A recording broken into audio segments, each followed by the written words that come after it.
इस आईसी के अंदर 4 ओपम होता है। इसके अंदर 2 ओपम होता है, एक ओपम ये होता है और दूसरा ये होता है। अब हमने जो इनपुट दिया और हमें आउटपुट कितना मिला, इसको निकालने के लिए एक फार्मूला है। बहुत से भाइयों को यही पता होगा कि ये जो आईसी है सिर्फ ऑडियो पे काम करती है, बास टेबल के लिए। आप चाहे तो इस आईसी से बैटरी लेवल इंडिकेटर भी बना सकते हैं, और जिसके कारण क्या होता है कि आपके साउंड में नॉइज आने लगता है। तो सबसे पहले समझते हैं कि एम्पलीफाई कैसे करता है, उसके बाद बात करेंगे स्विचिंग कैसे काम। अब स्विच मोड में क्या होता है कि मान लेते हैं कि इस पे 2 वोल्ट है, इस पे 3 वोल्ट है और ये लो हो जाएगा। ये जो आप आईसी देख रहे हैं ये सिंगल सप्लाई और डबल सप्लाई दोनों पे काम करता है। इस रेजिस्टेंस को और इस रेजिस्टेंस को बदल के आप इसका गेन बढ़ा सकते हैं। हेलो दोस्तों, नमस्कार, कैसे हैं आप लोग। दोस्तों आज की वीडियो में हम बात करेंगे ओपम आईसी के बारे में।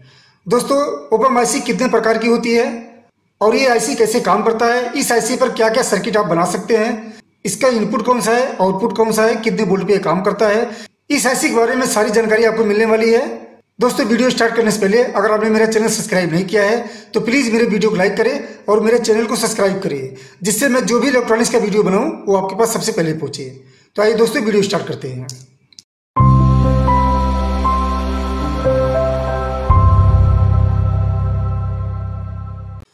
दोस्तों सबसे पहले मैं आपको बता दूं, आप जो आईसी मेरे हाथ में देख रहे हैं ये 4558 है। हालांकि ओपम की आईसी बहुत सारी आती है मार्केट में, 4558, 324, 5532, 358, कई तरीके की आईसी है, आप कोई भी यूज कर सकते हैं। फिलहाल मैं 4558 के बारे में आपको बता दूं, ये 8 पिन की आईसी है, इसके अंदर 2 ओपम होता है। एक आईसी और आती है मार्केट में 741, जो बहुत पुरानी आईसी है, अब इसका यूज बहुत कम हो गया है। इसके अंदर 1 ओपम होता है, इसके अंदर 2 ओपम होता है और इस आईसी के अंदर 4 ओपम होता है। तो इस टाइप की बहुत सारी आईसी आती है मार्केट में। किसी आईसी के अंदर 1 ओपम होता है, किसी आईसी के अंदर 2 ओपम होता है, किसी के अंदर 4 होता है। तो सबसे पहले समझते हैं ओपम क्या होता है और ये काम कैसे करता है। तो आपको पेपर पे समझा देता हूं मैं। ये जो आप आईसी देख रहे हैं 4558, सबसे पहले इसके पिन आउट के बारे में समझते हैं।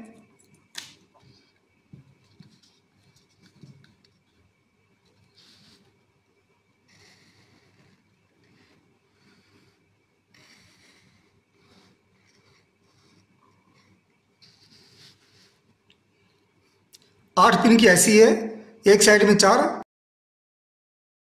और दूसरे साइड में 4 पिन होता है इसका।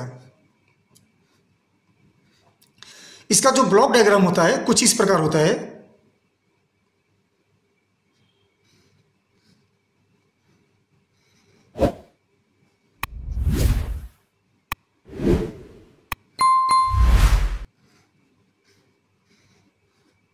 कुछ इस प्रकार होता है। इसके अंदर 2 ओपम होता है, एक ओपम ये होता है और दूसरा ये होता है। मैं इसका नाम दे दिया ए और B. Pin number 1, pin number 2, pin number 3, pin number 4, pin number 5, 6, 7 और 8।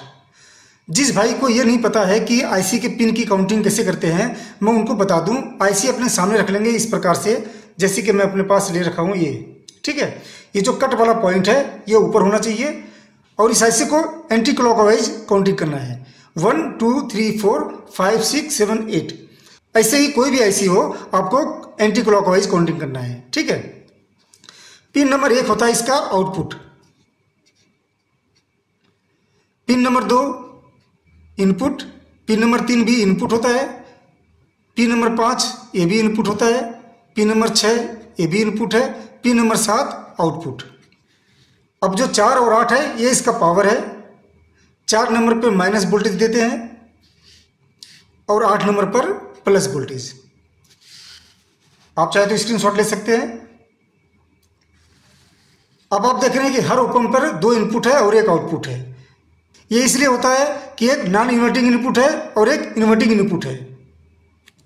ये जो होता है पिन नंबर 3 ये होता है नॉन इन्वर्टिंग इनपुट।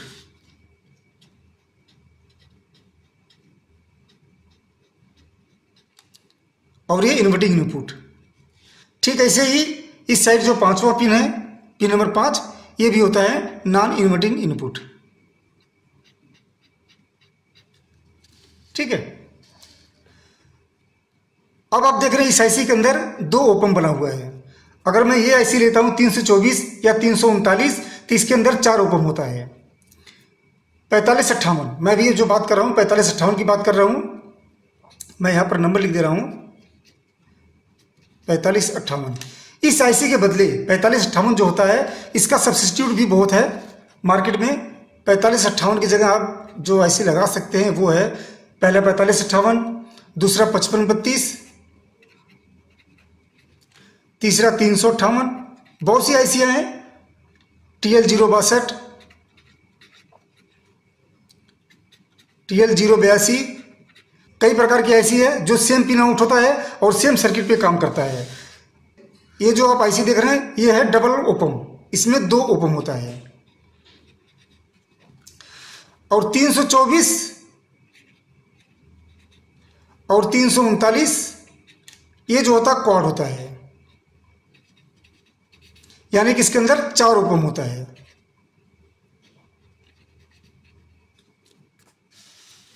ठीक है, अब बात करते हैं इसके सर्किट के बारे में। पिन आउट आप समझ चुके हैं, किस पिन पर आउटपुट है और किस पिन पर इनपुट है। ये प्लस होता है और ये माइनस होता है। इसमें 5वां नंबर प्लस होता है और 6 नंबर माइनस होता है। ठीक है, पिन आउट आपके सामने है। अगर आप इस पर इनपुट देंगे तो यहाँ पे आउटपुट मिलेगा, इस पर इनपुट देंगे तो यहाँ पर आउटपुट मिलेगा। ये दोनों एक दूसरे से अलग है, दोनों अलग अलग काम करता है, इन दोनों का आपस में कोई मतलब नहीं है। आपको यहाँ पर सप्लाई दे देना है, ये अपना अलग काम करेगा, ये अपना अलग काम करेगा। आप चाहे तो एक ही आईसी से एक ओपम को एम्पलीफाई पर यूज करें, दूसरे ओपम को स्विचिंग पे यूज करें, किसी प्रकार से यूज कर सकते हैं, कोई दिक्कत नहीं है। अब ये जो आईसी है 2 प्रकार से काम करती है। पहला है एम्पलीफाई।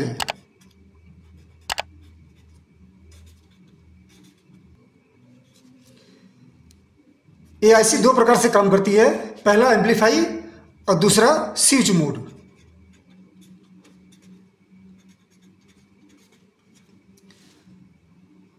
आप स्विचिंग भी कर सकते हैं इसको। बहुत से भाइयों को यही पता होगा कि ये जो आईसी है सिर्फ ऑडियो पे काम करती है, बास टेबल के लिए, एम्पलीफाई के लिए, या फिर ऑडियो का गेन बढ़ाने के लिए माइक में भी यूज करते हैं। ज़्यादातर लोगों को यही पता है, लेकिन ये स्विच मोड भी काम कर सकता है, यानी कि किसी भी डिवाइस को, किसी भी लाइट को, एलईडी को ऑन या ऑफ करने के लिए, या फिर आप चार्जिंग मॉड्यूल में लगा सकते हैं कि चार्जिंग ओवर हो जाए तो पावर कट हो जाए, या हमें इंडिकेट करे कि फुल चार्ज हो चुका है, या फिर जब बैटरी लो हो तो हमें इंडिकेट करे कि बैटरी लो हो चुकी है। कई प्रकार से आप इसको यूज कर सकते हैं। आप चाहे तो इस आईसी से बैटरी लेवल इंडिकेटर भी बना सकते हैं। बहुत ही यूजफुल आईसी है ये। इस आईसी से काफ़ी सर्किट बन जाती है।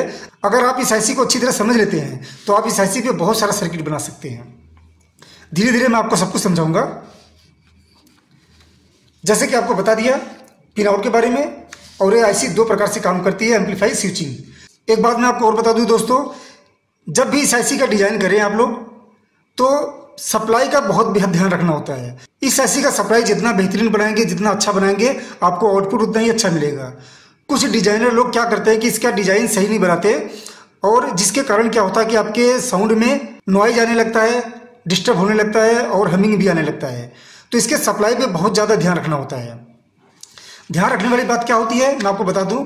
जो ये प्लस वाला पॉइंट है, मैं आपको बता दूं कि आईसी के ठीक पास, जहां भी सर्किट में जब भी आईसी लगाएंगे, ठीक उसी के पास जितना करीब हो सकता है पिन नंबर 8 के पास एक कैपेसिटर लगाएंगे और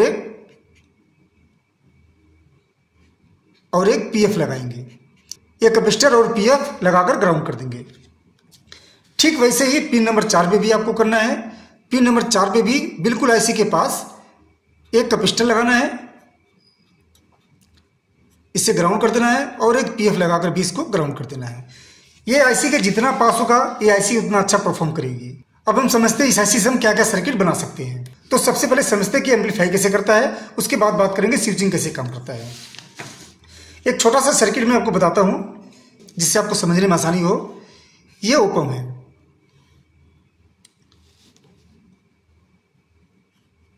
ये माइनस, ये प्लस, ये दोनों इनपुट है और ये आउटपुट है। ठीक है, ये जो सर्किट मैं बना रहा हूं इसको बोलेंगे ऑडियो बफर। ऑडियो बफर, ठीक है। इस पिन से उठाकर सीधे पिन नंबर 1 पर या पिन नंबर 7 पर जैसे कि आप देख रहे हैं पिन नंबर 7 आउटपुट है, पिन नंबर 1 आउटपुट है। तो इनपुट को लेकर सीधे आउटपुट पे आप दे देंगे, ठीक है। यहाँ से आउटपुट मिल जाएगा और यहाँ से इनपुट। बिल्कुल ऐसे ही करना है, इसके अंदर कुछ नहीं करना है। इस सर्किट में गेन नहीं हो रहा है, ये सर्किट नो गेन है। इस सर्किट में कोई गेन नहीं हो रहा है, सिर्फ हमने क्या किया, इनपुट देकर हमने आउटपुट ले लिया। इसका फायदा क्या है, मान लेते हैं हमारे पास एक ही इनपुट है और हमें कई आउटपुट बनाना है, तो क्या करेंगे, ऐसे ही एक और सर्किट बनाएंगे। ये आउटपुट हो गया और ये चला गया आउटपुट वाले पिन पर, ये इनपुट पे आ गया।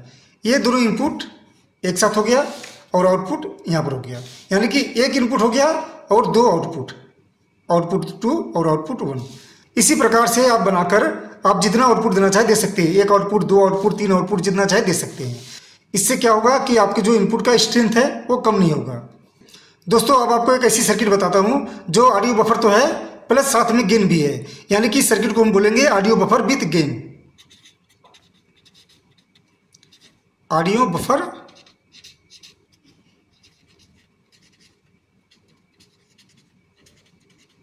विद गेन, ठीक है। सेम सर्किट वैसे ही रहेगा, थोड़ा सा इसमें फर्क होगा। हमने जो पहले सर्किट बनाई उसके अंदर कोई भी कंपोनेंट हमने यूज नहीं किया। इसमें क्या करेंगे कि एक रेजिस्टेंस यहां पर लगाएंगे और एक रेजिस्टेंस यहां पर, ठीक है। अब ये हो गया आउटपुट। अब हमें आउटपुट क्या है, इनपुट से बढ़ के मिलेगा। पहले वाले सर्किट में क्या था कि हमें जो इनपुट दिया सेम वही आउटपुट मिल गया, लेकिन इस सर्किट में हमें आउटपुट गेन होके मिलेगा। कितना गेन होके मिलेगा ये भी मैं आपको बता देता हूं। मान लेते हैं ये R1 है, ये R2 है, ठीक है। ये ग्राउंड हो जाएगा। अब हमने जो इनपुट दिया और हमें आउटपुट कितना मिला, इसको निकालने के लिए एक फॉर्मूला है,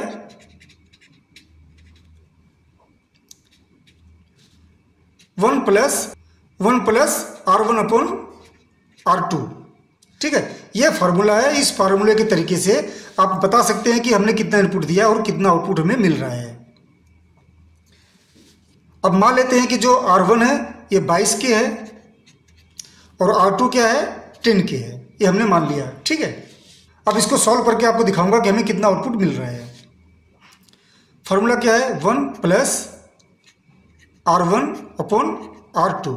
तो 1 प्लस हमने सेम रख लिया, 1 प्लस। ये जो 1 प्लस है ये क्या है कि अगर हमने जो पहली सर्किट बनाई थी ये वाली ऑडियो बफर वाली, जिसमें हमने कोई रेजिस्टेंस यूज नहीं किया था, तो इस ओपम का जो आउटपुट है वो 1 है, 1 है, ठीक है।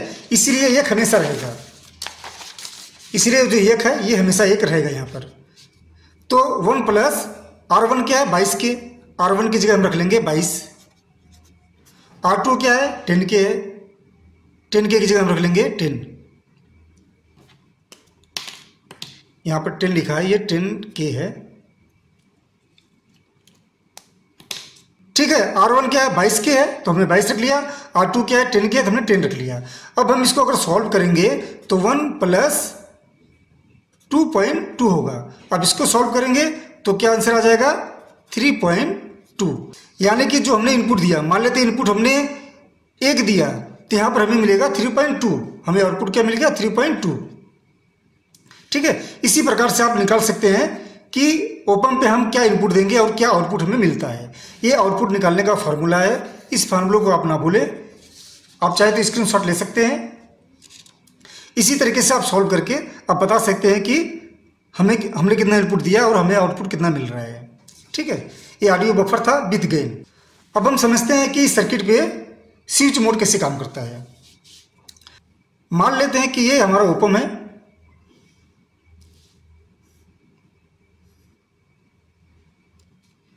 ये माइनस, ये प्लस, ये हमारा आउटपुट,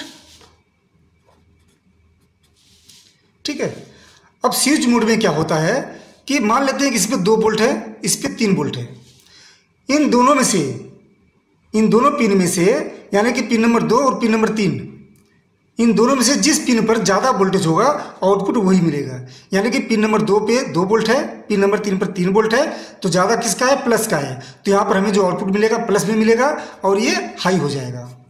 इस प्रकार से जब हाई हो जाएगा तो यहाँ पर प्लस वोल्टेज आ जाएगा। अगर मैं ये वोल्टेज बदल कर यहाँ पर 3 वोल्ट है, यहाँ पर मैंने 4 वोल्ट कर दूँ, ठीक है, यहाँ 4 वोल्ट कर दूँ, तो अब क्या करेगा, यहाँ पर माइनस आ जाएगा और ये लो हो जाएगा इस प्रकार से, यानी कि ये ऑफ हो जाएगा।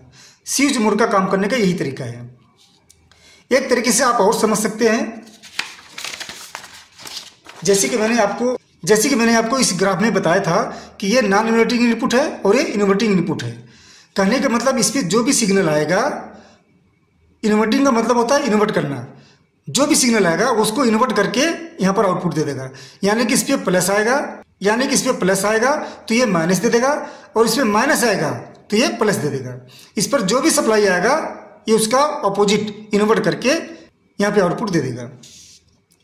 और नॉन इन्वर्टिंग क्या होता है, इस पर जो भी सप्लाई आएगा ये चेंज नहीं करेगा, प्लस आएगा तो प्लस देगा, माइनस आएगा तो माइनस देगा। दोस्तों अभी तक आपको जो भी मैंने सर्किट बताया ये डबल सप्लाई भी बताया। ये जो आप आईसी देख रहे हैं ये सिंगल सप्लाई और डबल सप्लाई दोनों पे काम करता है। अब मैं आपको बताता हूँ ये सिंगल सप्लाई भी कैसे काम करेगा। जो प्लस है वो प्लस ही रहेगा। आप यहाँ पर देखिए जो पिन नंबर 8 है वो प्लस पे रहेगा, पिन नंबर 4 माइनस पे था। अब इसको क्या करेंगे, हम ग्राउंड कर देंगे, ठीक है, ये सिस्टम हट जाएगा और ये डायरेक्ट ग्राउंड हो जाएगा। इसके साथ साथ क्या करना है हमें, इसके साथ साथ हमें करना है ये जो सर्किट है ग्राउंड वाला, ये ग्राउंड से हटाकर यहाँ पर एक रेजिस्टेंस लगाएंगे और इसको ग्राउंड कर देंगे, और एक रेजिस्टेंस और लगाकर इसको प्लस दे देंगे, ठीक है, और इसी पॉइंट पर एक कैपेसिटर लगाएंगे और वो ग्राउंड कर देंगे। इतना करने के बाद आपका ये ऐसी अब सिंगल सप्लाई भी चलेगा। इसके साथ साथ 2 काम और कर लेंगे तो आपका आउटपुट अच्छा आएगा। अभी तक हमने आउटपुट डायरेक्ट दिया था, अब हमें यहाँ पर एक कैपेसिटर लगाना होगा जिससे हमारा साउंड क्वालिटी अच्छा रहे, और इनपुट पर भी ऐसे ही सेम करना है। अगर हम सिंगल सप्लाई पर चलाएंगे तब ये कैपेसिटर लगाने की जरूरत है, अगर डबल पे चला रहे हैं तो इस कैपेसिटर की जरूरत हमें नहीं पड़ती।